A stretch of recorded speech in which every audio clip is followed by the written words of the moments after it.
According to Emma, we're actually live, which is, of course, is very dangerous for our podcast. Certain previous editions of this were never even published, so we're going before dinner. So we're at Monart for the selector horse sale. We've had day one, a really good day. First of all, Niall, from an organiser's perspective, as well as being a selector, you've got to be pleased with today. It looked like there were about 150 people there from lot one onwards. Yeah, no, we were thrilled with today's turnout, to be honest with you.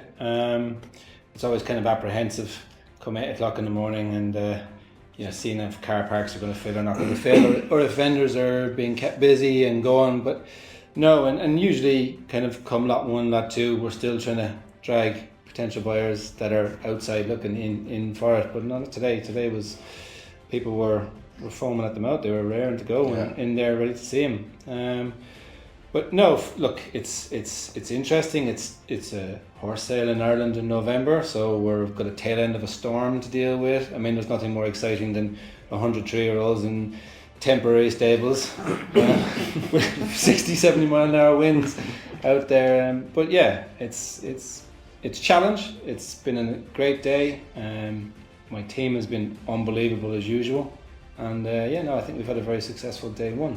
Well, as we said, Tom Bastide and I remarked at one stage, could you imagine if you're driving down a load of Irish country lanes going in and out of mucky yards today, looking and you'd only see 7 horses maybe doing well. Sue, the horses we saw today, like you've been instrumental with the whole panel in selecting, they're a standout bunch. Like they are all really nice looking types and they're all jumping really, really well. Yeah, no, absolutely chuffed now with the performances and the standard of horses we had today.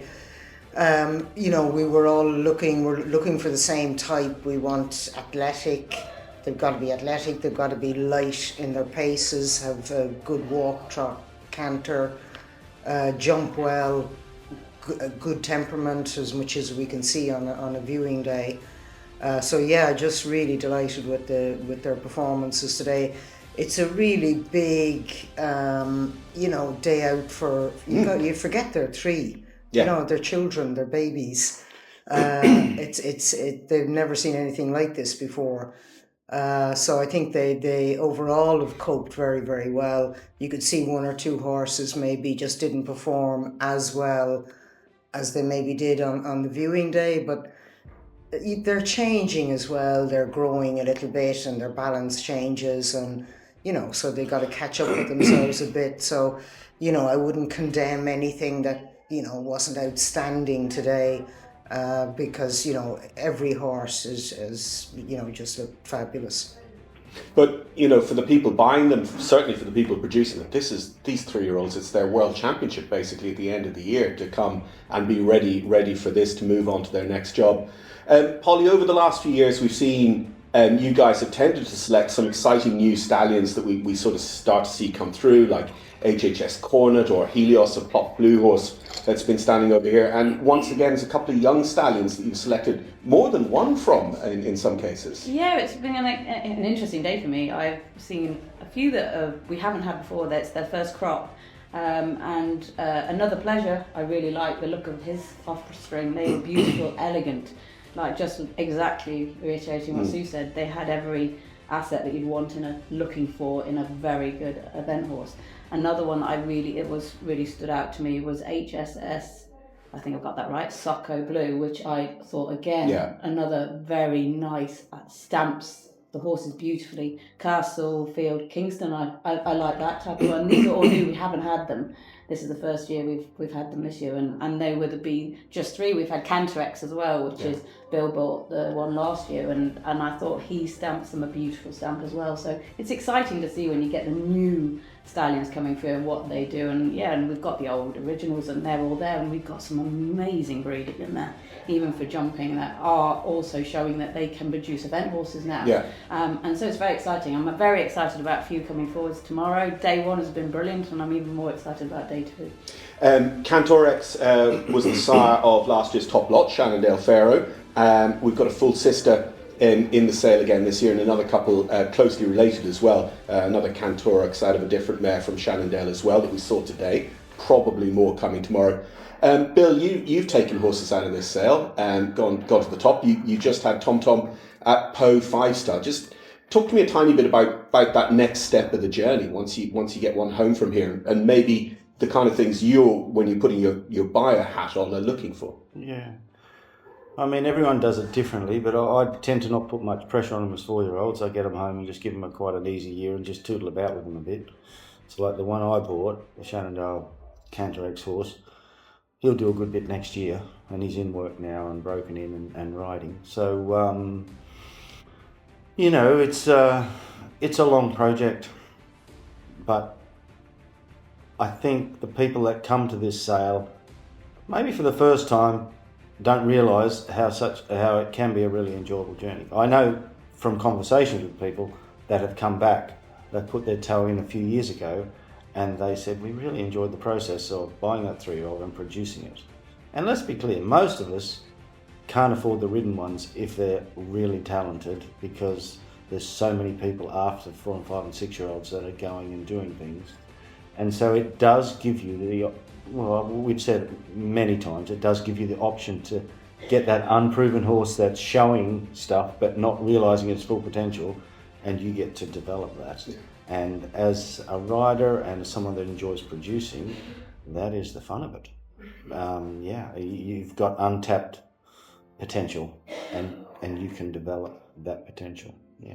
So it's funny looking at you and Bill in the ring as well, because having gone from the selection days where you're looking at 300 horses, taking them down to around 100, and you're the judge and jury, now you're on their side. You're in there encouraging those horses. You're trying to get the best out of each and every one of these lots that comes forward. That must be quite enjoyable to feel part of all of these horses, Jeff. Absolutely, yeah, absolutely. I mean, you're hoping to God that they perform as well as they did on the viewing days, or show the potential that we saw in them on the viewing days, which I think 99% of them have, which is great and satisfying as selectors, in inverted commas. So hopefully the vendors will have a good sale and come back next year, and the breeders breed those lovely quality types which we all need in sport. You raised the topic of percentages there. We still have a couple of horses with bits and pieces of non-recorded. Yeah. So we can only use the blood percentage that comes from their paperwork. So we've got the sort of the what's he called? Ballamore class issue. Yes, 32% blood. I'm still pretty sure his dam isn't a Connemara pony. But we have that. We have some of the real traditional Irish breeding where you're getting almost like 51% because it's Irish draft thoroughbred, or in one case today towards the end of the draw, Connemara pony thoroughbred. So that's 53% because the Dali Arabian didn't make it to the Burren. But I mean, that's going to be a lovely junior horse for somebody. It's going to be a cracking junior horse. I think we watched it today, and I think there's been plenty of people interested. Certainly an owner of mine picked it out of the catalogue and was very excited about it. But I think another point to point out is that I don't think a lot of people realise that a lot of Irish draft horses all go back to thoroughbred. So when you're going for these Irish types, they have actually more blood in them than most people realise.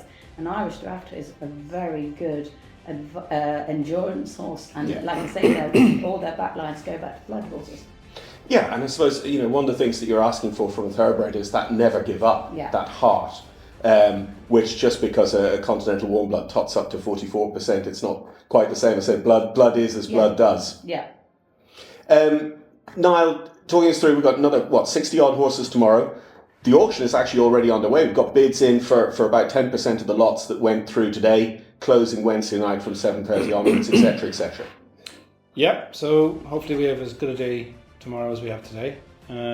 Traditionally our second day is usually the busier day, because obviously the way we've set up the system with the live stream, videos all being put up at the end of the day, makes it very convenient for a lot of people. They're still at home traveling at the minute. They've got to see everything that we've done today, and then by the time they arrive here tomorrow, they can go through the ones, have a look at the ones that they liked in today's performance in the flesh, and then obviously they're there tomorrow to see tomorrow's performance. So the system just has really made the whole coming and selecting and buying horses a very easy process if you want to do it. And likewise, you got a lot of people that are here at the minute that are doing it the right way, which is, all right, Bill? Yes. Yeah, the right way. But we struggle to get Bill out of the bath. Here. Yeah. It's The bar or the bath or the bed. One of the he's a bit of a bee. Everything is a bee with Billy. Even when it comes there's got to be some advantage of spending so much not time. badminton, Bernie Bramham. even when we go skiing, his nicknames are Black Rum Billy and Bomber Billy. It's like just everything's a bee with Billy. no ability to go with it. Tell me now, because I'm in the hall all day watching the schooling. How busy is it out talking to the vets? How busy is it around the stables and just in the jog lanes? Stables are very busy today. Yeah. Very busy today. And I just because I have a great team, the best you could ever hope for, and they know how to work on a shoestring because that's what we do. We're kind of, everyone has multiple jobs. You told me that shoestring. Except the social media person. I might be drinking my. Do you know what Niall's main worry of the last 2 days has been? What's that? Not to scratch. The Jeep. Fantastic Jeep that's in the middle of the arena. We spent about an hour last night trying to put trees all around it, so we didn't scratch the Boland's amazing vehicle. Yeah. I'm telling you, He lost sleep. He was walking around at 1:30 in the morning, worrying about it. I was more checking that tents hadn't flown away and the horses were still here. Well, no, that's what he said. That's my phone into the Boland's Jeep. Bill's convinced I was in the indoor stroke on the Jeep, making sure that no one was touching He's the just Jeep. wishing he could buy one. That's all. See, Bill's gone rogue. This must be uni time. Time for dinner. It's time to cut Bill off. Absolutely. So, Rick. But the stables were flat out busy today. And I was talking to the guys that were up there, and they were telling us when it came lunch break and stuff, they were just flat out. Showing the horses, which is fantastic, And to be fair, a lot of our sales, we've traditionally been 50% and more that have sold to those that haven't even attended, that have been purely online.